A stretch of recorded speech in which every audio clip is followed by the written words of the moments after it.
Alright everyone, as you know, these classes are mandatory under the Ashton Empire's superhero compliance laws. We need to stay sharp, not just in our physical combat, but in strategy and theory. Today we'll be covering advanced tactics in urban environments, and afterward, you will be writing an essay on. An essay? Seriously, Commander? We're not in high school anymore.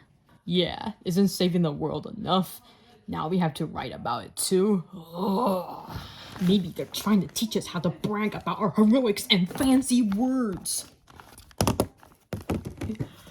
I could be out training right now, but instead we're stuck in here listening to Okla drone about tactics we already mastered. Wake me up when it's time to fight something, not write about it. Back in my day, we didn't have time for this nonsense. We learned by doing, not by sitting around writing essays. There's a waste of time. Enough! I know you all hate this. I do too. But these classes are important. The Empire's laws are strict, and if we do not comply, we'll risk losing our ability to operate freely. So I suggest you all stop complaining and start paying attention. Come on, Okla. You were telling me you enjoy this? You're the commander, not a teacher. Do I enjoy this? No, but I understand why it's necessary. The world is changing, and so are the threats we face. We cannot rely on brute strength alone. We need to be smarter, more strategic, and yes, sometimes that means doing things we do not like. Strategy is one thing, but making us write essays? That's just plain ridiculous. I've been fighting for longer than some of you have been alive, and I never needed to write a paper to know how to bring down an enemy. Exactly. We're legends, not students. Why can't we just skip to the practical stuff?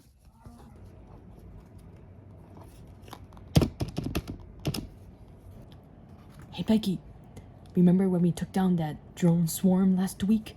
I bet Okla's gonna dock points because we didn't analyze the threat first.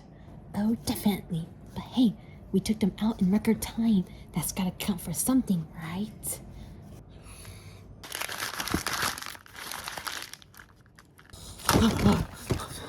Go! Ansia, you awake over there? Yeah, I'm awake. Right now, I'm just wondering how I'm going to explain that the reason I didn't stay on task was because someone kept hitting me with paper footballs. Check it out. Commander Okla, the strictest teacher in the galaxy. That's pretty spot on, Walsh. Just make sure he doesn't catch you with that, or you'll be writing essays for real. Y'all better quiet down before Okla gives us double the work. I'm too old to be putting all-nighters writing essays because you lot can't keep it together. Oh, come on, Dad. Something funny back there? No sir. Just get back to work.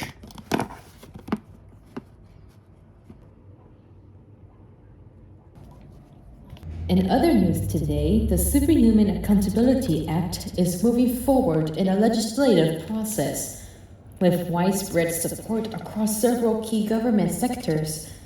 The act, which is designed to ensure greater oversight and regulation of superhuman activities, has been praised for its potential to bring more stability and safety to communities affected by the recent superhero-related incidents.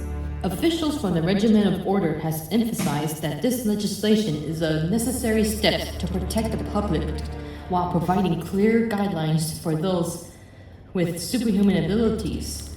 They ensure the public that this act is not intended to diminish the contributions of superheroes, but rather support them in a more structured and accountable framework. As part of the next phase, all commanders of the Legend Army are being called to participate in a critical meeting to discuss the finer details of the act and to provide their endorsements. This meeting will be an important step in finalizing the legislation. Public opinion has largely been supportive of the act, with many citizens expressing relief that steps are being taken to ensure that superhuman activities are conducted within a safe and regulated environment.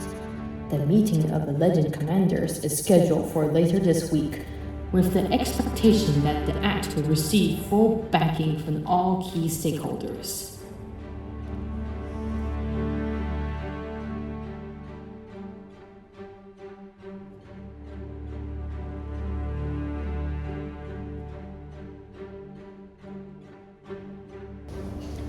We believe that bringing superheroes under the guidance and protection of the law, we can better coordinate efforts to maintain peace and order. You will be provided with the resources, benefits, and support that will allow you to focus on your duties without the burden of independent operations. Imagine a world where your efforts are fully aligned with the national security, where the burden of decision-making is shared with the state. This is not about limiting your freedoms, but about enhancing them. By tying your operations to the government, you will have access to greater resources, legal protections, and the support of the public. Together, we can create a more stable and secure society, one where your actions are fully supported and recognized by the law.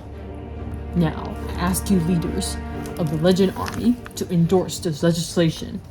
By signing, you will be affirming your commitment to this new partnership, one that will benefit not only yourselves, but the people you protect. These are all enticing offers, but you yet to explain the full extent of this so-called partnership. What exactly are we being asked to give up in exchange for these benefits? What's the real purpose behind this legislation? Commander Okla, the purpose of this legislation is simple: to ensure that superhuman activities are conducted in a manner that is transparent and accountable. It's about creating a unified approach to the national security, one that includes heroes like yourselves as integral parts of the system. That's still vague, Mr. President. Transparency and accountability are noble words, but they can mean many things.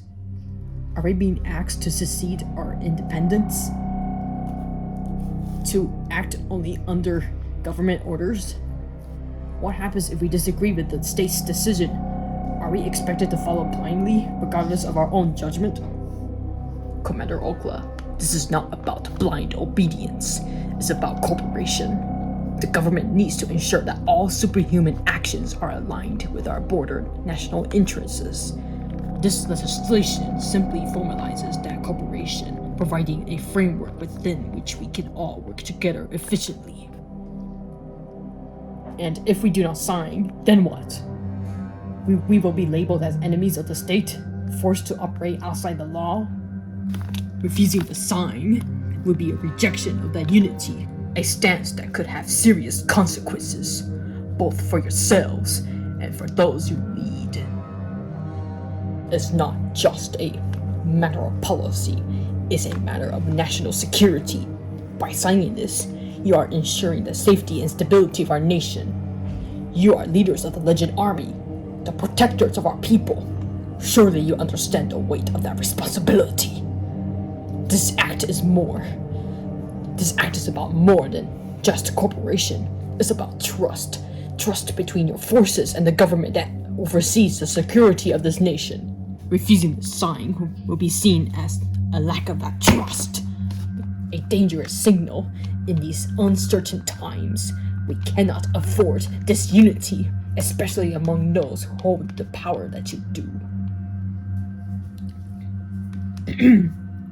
Trust is earned, not imposed. You speak of responsibility, but true responsibility includes the freedom to act on one's own judgment. You ask us to sign away that freedom, to submit to a system that may not have our best interests, or the interests of those we protect at heart. That is something I cannot and will not do.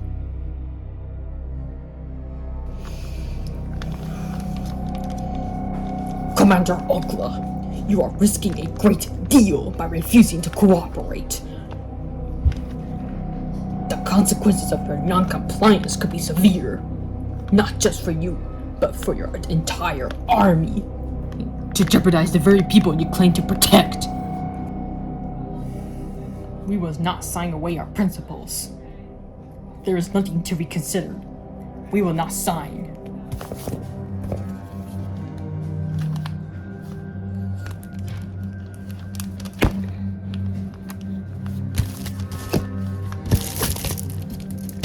In today's top story, new concerns are being raised about Commander Oko's recent actions and his refusal to cooperate with the government's efforts to ensure national security. Sources close to the Regiment of Order had indicated that Oko's behavior has become increasingly erratic, raising questions about his mental stability and fitness to lead. Under Commander Oko's watch, several high-risk operations have resulted in significant collateral damage. Critics argue that his refusal to follow government protocols has endangered countless lives and undermined the stability of the very communities he claims to protect. Is this the kind of leadership we want to have in these turbulent times?